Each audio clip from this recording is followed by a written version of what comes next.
과학을 잘 몰라도 경험을 통해 5층에서 떨어진 공을 맞는 것보다 10층에서 떨어진 공을 맞는 것이 더 아프다는 사실을 알고 있을 겁니다. 그 이유는 에너지 보존의 법칙에 의해 높은 곳에 존재하는 물체의 위치 에너지가 떨어지면서 운동 에너지로 보존돼 전달되기 때문입니다. 그리고 이때 가해지는 에너지를 구할 수 있는 공식을 이용하면 질량이 무거워지거나 높이가 높아질수록 에너지가 더 커진다는 것을 알 수 있습니다. 근데 해당 법칙에 따르면 아주 높은 곳에서 떨어지는 빗방울은 조금이라도 아파야 하지 않을까요? 빗방울은 약 2에서 5km 정도의 높이에서 발생해 떨어집니다. 이 영상에서는 2km의 높이에서 발생했다고 하겠습니다. 그리고 물방울 한 방울의 무게는 약 0.1g 정도입니다. 이러한 정보를 바탕으로 앞서 알아본 에너지를 구할 수 있는 공식을 이용해 가해지는 에너지를 계산해보면 1.96줄이 나오는데 사람이 충격을 받으려면 80줄 정도가 필요합니다. 즉 무게가 너무 가벼우므로 빗방울은 사람에게 충격을 가할 수 없습니다. 근데 빗방울이 매우 빠르게 떨어진다면 어떨까요? 빗방울이 떨어지는 속도를 위의 공식을 이용해서 계산해보면 197.98m/s의 매우 빠른 속도가 나옵니다.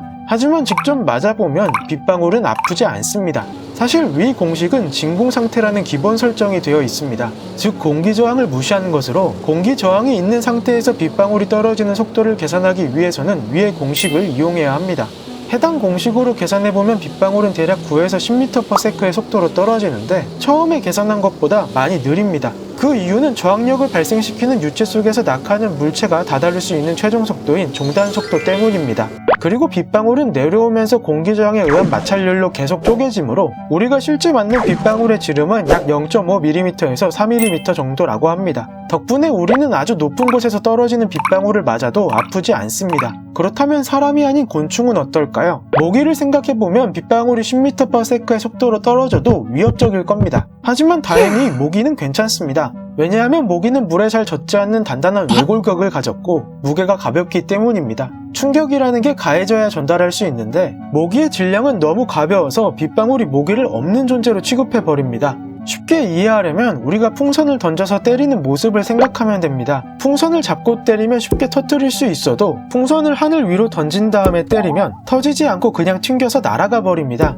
빗방울에 맞은 모기도 이와 마찬가지라고 이해하면 됩니다. 다시 과학적으로 접근해보면 모기에 부딪힌 빗방울은 약 2에서 17% 정도의 운동량을 상실합니다. 이 정도 에너지로는 모기에게도 충격을 가할 수 없습니다. 따라서 빗방울에 맞은 모기는 잠시 하강하기만 할 뿐 다시 날아올 수 있습니다. 단, 낮은 높이에서 비행하다가 빗방울을 맞고 하강했을 때 물 웅덩이 같은 곳에 빠져버리면 익사하기도 합니다. 끝으로 빗방울은 맞으면 아프지 않아도 물풍선으로 맞으면 매우 아픕니다. 물풍선의 무게를 약 500g으로 계산해보면 2km 높이에서 떨어질 때 약 9,800줄의 힘이 가해집니다. 이는 무게가 10kg인 망치를 44m/s의 속도로 휘두르는 것과 같습니다. 즉 질량을 보존할 수 있는 상태의 물체를 높은 곳에서 함부로 던지는 행위는 하지 말아야 합니다. 높지 않은 높이라고 하더라도 충돌할 때 접촉하는 표면적이나 접촉 시간 등에 의해 강한 충격이 가해질 수 있습니다. 그러니까 높은 곳에서 낙하 실험을 하는 것은 절대 안 됩니다.